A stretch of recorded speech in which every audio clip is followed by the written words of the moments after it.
Hi everyone. Today I am going to talk about the user and group management in Linux operating system. So what is a user? In Linux, a user is like a person who uses a computer.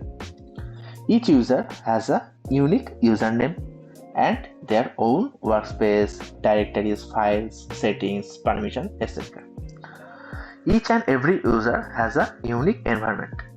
That means a user cannot access other users' directories or files. It can access only its own.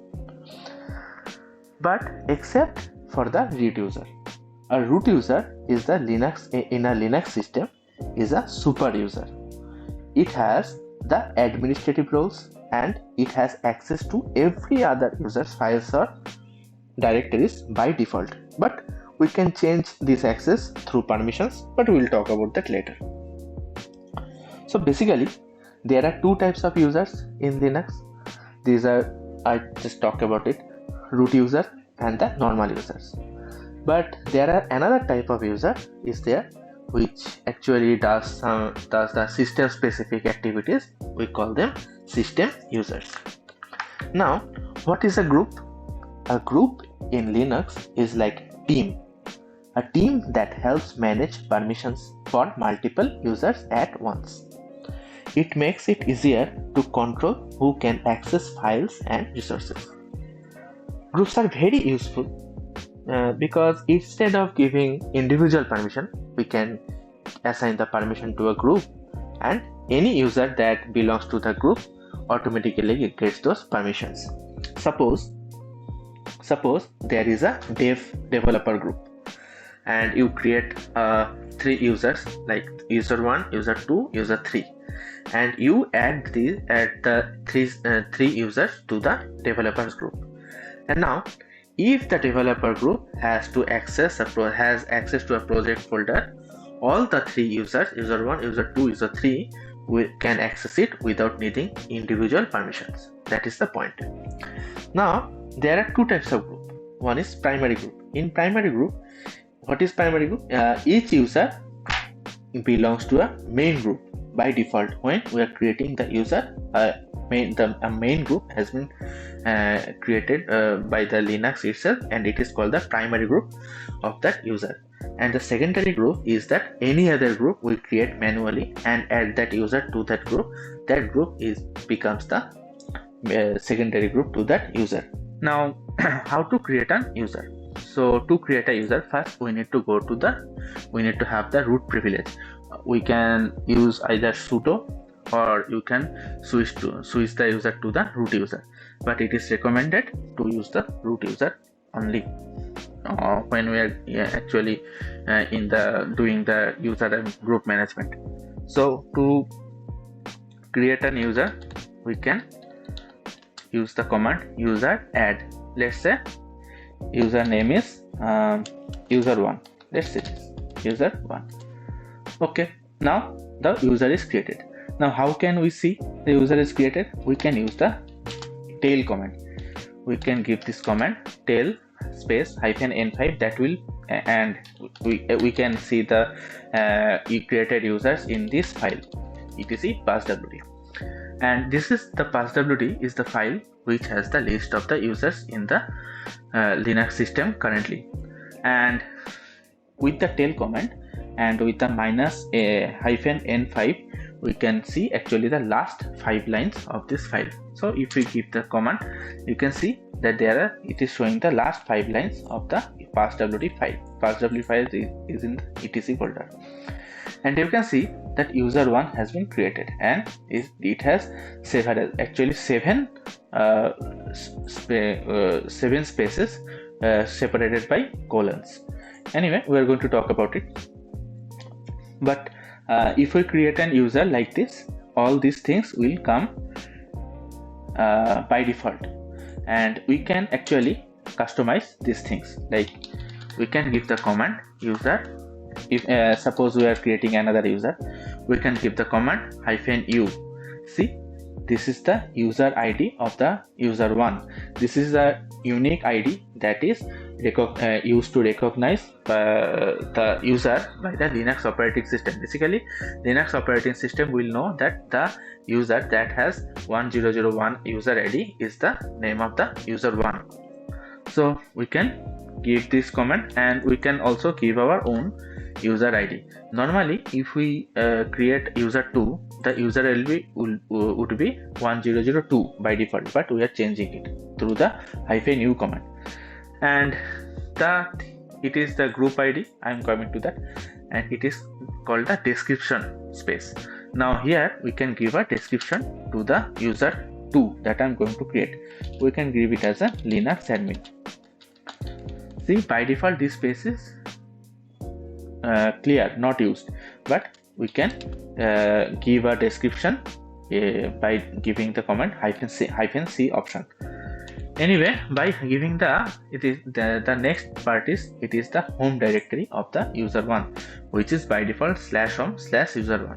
Now if I want that I won't use this by default home directories, and I want to create on my own, so I am saying that home Linux, this would be my home directory for the user2 user.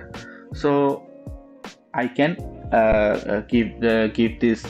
mention this home directory here, but you know that this Linux directory is not created, so we need to give this -m command so that it will be automatically created and assigned to the user2 as the home directory. Now lastly, we can give the -s command, which will in which we will mention the default shell. This is the default shell. By default it comes with the bash shell, but we can mention it with the -s command as well. Now lastly, we are going to give the user name. Here it is the user2. So you can see that the user has been created. Now if we go to this thing, now you can compare these two. First, you can see the user1 has the user ID of 100 and user2 has the user ID of 1005. And here the description space was clear, empty, and here I have mentioned here that it is the Linux admin, so it has been created as a Linux admin, and it is the home directory has been changed to /home/Linux. If we kept it default like in user1, it would have been user2, but I have said that no, I want a different home directory for the user2. So this has been the home directory, and this is the bash shell that I mentioned. So this is how we can create a user by default, and we also can create a user with our own customization. Both will look this type. And now we need to give password to the users. So to give a password to the users, we need to give the command passwd, and we can give the command like this. Say I am giving a password, and the password is changed. Also, there is another way to give a command, like in this way the password will be visible. You can see that in this way the password is not visible to us, so we might make a mistake and we could know that, but in this method the password will be visible. Simply give this command. I am keeping the password as redhat passwd stdin and the user2. So basically what is happening, the echo redhat command will give the output of redhat, and that redhat output will be automatically passed into this passwd command, and it will automatically set the password as redhat. This is happening in a single line, and we can also see the password as well. So this is how we can customize the user, and we can give password to the user. Now coming to the group, like I said, group is basically a WhatsApp group where many users can join for their own purposes, and also the group in Linux is basically used for shared access. So the administrator don't have to give an access to a particular folder individually to many users. So he can do what? He can create a group, add those users in the group, and give the permission to the directory for the group. So then the group will get the access to the directory. So basically this is the primary use of the group. Now how can we create a group? We need to give a command groupadd. Say I am going to give a command devs. This is our group. Okay, so how can we see the devs command group, or what groups we have created?